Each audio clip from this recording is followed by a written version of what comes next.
साथियों, आज हम पहुंचे हैं यमुनानगर के डीएवी गर्ल्स कॉलेज में, जहां पर पद्म भूषण स्वर्गीय दर्शन लाल जी जैन जयंती का सफल समारोह आयोजन किया गया, जिसमें सभी ने बढ़ चढ़कर भाग लिया। और वहीं आपको जानकारी दे दें, दर्शन लाल जी जैन जो कि भारत के एक ऐसे रत्न थे जिनका व्याख्यान शब्दों में नहीं किया जा सकता, जो कि एक युग पुरुष थे और वहीं जीवन अपने लिए न जीकर वो समाज के लिए जीते थे। अंतिम क्षणों में भी वो देश के लिए, समाज के लिए सोचते रहते थे। तो आइए पूरा प्रोग्राम जो है आपको दिखाने का प्रयास करते हैं, जिस सफल कार्यक्रम का डीएवी गर्ल्स कॉलेज में आयोजन किया गया। तो आपको वो पूरा प्रोग्राम दिखाने का प्रयास करते हैं और आप सभी से अपील करेंगे, जो भी लोग इस वीडियो को देख रहे हैं वो वीडियो को शेयर जरूर करें। तो साथियों, आपको पूरा प्रोग्राम दिखाने का प्रयास करते हैं। माननीय संघ चालक जिला जगाधरी मुकेश जी, जो आजकल लॉ कमीशन के सदस्य भी हैं, उनसे मैं अनुरोध करूंगा कि चंद शब्दों में बाबूजी के सम्मान में वो अपने विचार रखें।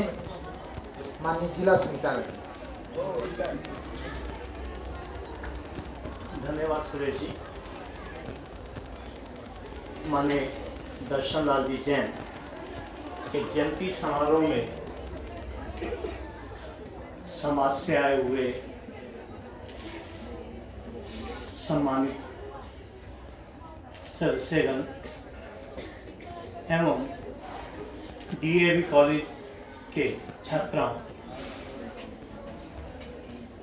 ये हमारा सौभाग्य है कि हमें माननीय दर्शन लाल जी जैन के साथ समय बिताने का अवसर मिला। मुझसे पूर्व वक्ताओं ने बाबूजी के जीवन के विषय में अनेक संस्करण अपने सुनाए। उनका जीवन कैसा था, यह परमात्मा ने उनके जन्म के समय ही तय कर दिया था। जिस दिन, उसी दिन आप ये देखिए कि वह दिन कितना शुभ दिन चुना गया कि वह नव वर्ष का प्रथम दिन था। भारतीय कालगणना के अनुसार नया वर्ष जिस दिन बाबूजी ने जन्म लिया। अब उस जन्म का जो दिन था, उसके साथ ही राष्ट्रीय स्वयंसेवक संघ के संस्थापक पूज्य केशव राम बलिराम हेडगेवार जी का जन्म भी वर्ष प्रतिपदा पर हुआ था।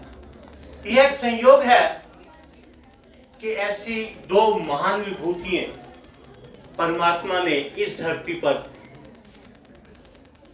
नए संवत के दिन धरती पर दी, ताकि एक नया संदेश समाज को, एक नई दिशा यह व्यक्ति दे सके। जिस प्रकार डॉक्टर साहब ने अपना पूरा जीवन समाज के लिए लगाया, उसी राह पे चलते हुए माननीय दर्शन लाल जी ने भी अपना जो सामाजिक जीवन आरंभ किया, वह एक प्रचारक के रूप में आरंभ किया। लेकिन कुछ वर्ष प्रचारक रहने के बाद अस्वस्थ हो गए। अस्वस्थता की वजह से परिवार में वापस आए और परिवार ने उनको विवाह सूत्र में बांधकर नया दायित्व दिया। लेकिन उसी समय संगठन को फिर आवश्यकता हुई, तो शादी के तुरंत बाद 2 साल के लिए वह पुणे प्रचारक निकल गए और 2 साल शादी होने के तुरंत बाद समाज को दिए और उसके बाद पुणे आकर अपने परिवार में रहते हुए भी उन्होंने अपना पूरा जीवन समाज को दिया।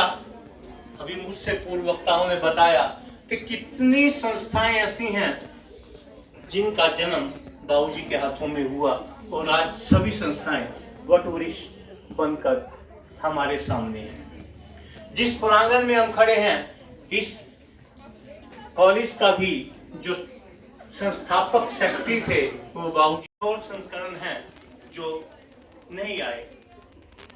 बाबूजी अपने हिंदी भाषा को लेकर बहुत व्यथित रहते थे। इंग्लिश में विद्वान थे, इंग्लिश पर इतनी कमांड थी कि हम कई बार कुछ लिखते हुए भी घबराते थे कि बाबूजी के सामने यह लेटर जाएगा तो इसमें 10 गलतियां निकलेंगी, इंग्लिश के इतनी जबरदस्त कमांड होने के बावजूद भी उनके मन में हमेशा हिंदी के प्रति प्रेम था और मन में एक कष्ट था कि भारत में हम एजुकेशन दे रहे हैं, जो सभ्यता हम है, तो क्या हम उस बाजी रावत का कहीं जिक्र सुना है क्या? 1857 से 1947 के बीच 12,865 लोगों को या तो मार दिया गया या फांसी दे दी गई। 1857 का जिक्र नहीं मैं कर रहा हूं। इतिहास में इस नैरेटिव का जिक्र ही नहीं है और इसकी चिंता करने वाला व्यक्तित्व क्या आपको उसे सुनना नहीं चाहिए? क्या उसके जन्मदिन को आपको मनाना नहीं चाहिए? क्या उस पद्म भूषण इस जगाधरी शहर के उस व्यक्तित्व को आप बैठकर 2 मिनट अगर श्रद्धांजलि देंगे तो क्या ये उसके प्रति या उन वीरों वीरांगनाओं के प्रति, उन योद्धाओं के प्रति आपका दायित्व तो नहीं बनता? उसकी चिंता उस जगाधरी के एक घर में बैठा हुआ वो व्यक्ति करता है, संगठन पे संगठन का निर्माण करता है, चिंता पे चिंता जाहिर करता है और कोई भी मिलता है तो इन सब की चेतना में वो आए, स्कूलों में परीक्षाएं आयोजित करता है। ये विद्यार्थी उस असली इतिहास से रूबरू हों, वो कॉलेजेस में उन परीक्षाओं को करता है, पुस्तकों को लेकर एक नहीं एक के बाद एक, एक के बाद एक, एक के बाद एक, ऐसी कम से कम सैकड़ों मीटिंग करता है। राजेश जी के सपनों में आता है, धुम्मन जी के सपनों में आता है, मुकेश जी को 100 बार फोन करता है, मंत्रियों को बार बार उनको झुंझलाता है कि ये क्यों नहीं हो रहा है और वो करके हटता है। ऐसे व्यक्तित्व पर हम सबको गौरव है कि वो हमारी धरती पर पैदा हुआ और उसको देखने का, उसको छूने का, उसके पास बैठने का, उससे सीखने का मौका हमें मिला। तो आज ये विद्यार्थी इसीलिए यहाँ इकट्ठे किए गए। हम सब जानते थे उनके बारे में, हमें तो वैसे ही जैसे विवेकानंद को रामकृष्ण परमहंस ने छू लिया था, उसे ज्ञान की प्राप्ति हो गई, तो हमें से उन्हें छूकर वो ज्ञान मिल ही गया था, लेकिन आप उससे अछूते रह गए, आप तक वो पहुंचे। विशेष तौर से आपके कॉलेज में इस कार्यक्रम को करने के पीछे यही हेतु था और हमने ये योजना रखी है। वो 8 फरवरी को मोक्ष को प्राप्त हुए थे और 22 मार्च को उनका जन्मदिन होता है, तो हमने सोचा ये जो 1.5 महीने का समय है, ये जो 6 हफ्ते का समय है, हम हर साल उनके स्मृति में व्याख्यान आयोजित करेंगे, अलग अलग कॉलेजेस में जाएंगे और इन युवाओं को उस वास्तविकता से परिचय कराएंगे। क्योंकि आप जो 10वीं तक पढ़कर आए, आप जो 12वीं तक पढ़कर आए, आप जो पढ़ रहे हैं, वो आपको बताया नहीं जा रहा है जो वास्तव में है। मैंने सिर्फ 2 उदाहरण आपके सामने रखे, ऐसे सैकड़ों उदाहरण हैं और ये जो मैं आपको सामने बात कर रहा हूं, ये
की जयंती पर एक सफल कार्यक्रम का आयोजन किया गया है। भारत के एक ऐसे रत्न हैं जिनकी जो है शब्दों में व्याख्यान नहीं कर सकते, लेकिन उनके संस्मरण में इतनी प्यारी चीज़ें कही गई हैं जो बाबूजी ने अपने जीवन गाथा में कही हैं। इस विषय में क्या कुछ कहना चाहिए? बाबूजी अपने आप में व्यक्ति ना होकर एक युग थे, एक युग पुरुष थे जी।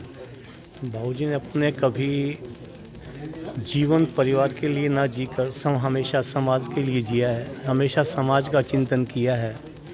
बाल्यकाल से चाहे वो स्कूल का में थे, उस समय भी उनके मन में देश प्रेम की भावना थी और यहाँ तक कि जब वह बिल्कुल अस्वस्थ थे, अंतिम क्षणों में थे, उस समय तक भी वह देश और समाज की चिंता करते रहते थे। बाबूजी का जीवन से अगर प्रभावित होकर ये देखें तो आज बाबूजी के जीवन का एक एक क्षण हमारे लिए अविस्मरणीय है। हम एक एक क्षण से भी अगर उनके एक एक जीवन का एक एक क्षण भी अगर हम अपने जीवन में धारण करें, वह भी हमारे लिए बहुत ज़्यादा उपयोगी होगा। सर, पाठ्यक्रम की बात की जाए 6वीं से 10वीं में भारत के इतिहास के लिए उन्होंने बड़ा संघर्ष किया और जब तक वो बदला नहीं उन्होंने ठान ली थी कि मैं बदल कर ही वापस। बाबूजी ने इतिहास कर्ण समिति का निर्माण किया और जो इतिहास हमें सही नहीं पढ़ाया जा रहा था, क्योंकि इतिहास ही हमारा भविष्य का रास्ता हमें दिखाता है। हमारा गौरवशाली इतिहास था, लेकिन इतिहास को हमारे तोड़ मोड़ कर इस प्रकार के उस समय की सरकारों ने, या हम ये कहें कि सरकारों के द्वारा प्रयोजित विद्वानों के द्वारा इस प्रकार का इतिहास लिखा गया, जिससे कि हमारा मनोबल जो है वो हमारा मनोबल टूटे। लेकिन बाबूजी के प्रयास से वह इतिहास उन्हें अपने हरियाणा सरकार द्वारा लागू किया गया। अभी 6ठी से 10वीं तक लागू किया गया और अभी 11वीं और 12वीं की कक्षाओं का इतिहास बदलने का भी कार्य चल रहा है। लॉ कमीशन के आप सदस्य हैं सर, क्या कुछ कहना चाहेंगे कि आज आपने बताया कि अपनी अपनी जो है भाषाओं में उनको मिलना शुरू हो जाएगा, कहीं ना कहीं फैसला, उसमें क्या कुछ कहना? लॉ कमीशन के सदस्य के नाते कहूँगा कि हरियाणा सरकार ने अपने जो राजभाषा अधिनियम है उस अधिनियम में परिवर्तन कर लागू किया है कि जो अदालतें हैं हरियाणा की, उन अदालतों में जो उनकी भाषा होगी अदालतों की वह हिंदी होगी। हिंदी में ही वाद प्रस्तुत होगा और हिंदी में ही निर्णय दिया जाएगा, हिंदी में ही गवाहों के बयान लिखे जाएंगे, साक्ष्य भी हिंदी में दिया जाएगा। और जब हिंदी में निर्णय आएगा तो कोई भी क्लाइंट जो अपना केस लड़ रहा है वह हिंदी में जब आर्गूमेंट सुनेगा, हिंदी में जब अपना वाद प्रस्तुत करेगा, हिंदी में निर्णय आएगा, उस निर्णय को पढ़कर भी वह स्वयं भी समझ सकता है कि मेरे पक्ष में क्या आया है और मेरे विरुद्ध क्या आया है, और वह सही प्रकार से अपने अधिवक्ता को भी सही प्रकार से गाइड कर पाएगा जब सारा न्यायालय की कार्रवाई हिंदी में हो रही होगी। सर, आप अपना नंबर दीजिए ताकि मैं आपको पेज बोलेगा हल्का सा। मैम, क्या कुछ कहना चाहेंगे जैन समाज के रत्न आज पद्मश्री आपको कहना चाहेंगे दर्शन लाल जैन जी की जयंती, तो उसमें मैम आपके कॉलेज के सभागार में इसका आयोजन किया गया है। आप भी जैन समाज से हैं और तमाम जैन समाज के लिए गौरवान्वित पल है, क्या कुछ कहना चाहेंगे मीनू जी आज? I am feeling very proud कि वो जैन समाज से थे, बट उनकी सोच में ऐसा कहीं नहीं था कि वो एक पर्टिकुलर सेगमेंट से थे। तो हमारा जो कॉलेज है जिस प्रांगण में ये फंक्शन हुआ, तो उसके फाउंडर मेंबर दर्शनलाल जी थे। पर्सनली मैं उनको मिली हूँ, कई बार मिली हूँ, तो उनको मिलके बहुत बहुत अच्छा लगता था। मतलब he was a man of principle. मतलब ऐसा नहीं कि भी वो जैन है तो जैन की हेल्प करेंगे, ऐसा नहीं था। वो सबकी हेल्प करते थे, जो जैनुअन होता था, जिसको हेल्प की ज़रूरत होती थी, तो सबकी। क्या कुछ कहना चाहेंगे बच्चों को प्रेरित करने के लिए, बच्चों को उनके बारे में जीवनी में बताने के लिए कॉलेज प्रशासन के द्वारा आप क्या कुछ कहना चाहेंगे कि हम लोग ऐसे इवेंट्स करेंगे ताकि बाबूजी के बारे में जानकारी मिल सके? मैं ये बोलूँगी कि जैसे वो कि उम्र जो है ना, जो एज है वो किसी को नहीं रोकती है ना। रुकावटें हर एक में आती हैं, तो भी इंसान को गिरना नहीं चाहिए। तो उनसे ये सीखना चाहिए कि मतलब अगर जीतना है हमें, अगर जीतने की जिद होनी चाहिए, तो हार भी हमें हरा नहीं सकती। ये मैं कहना चाहती हूँ।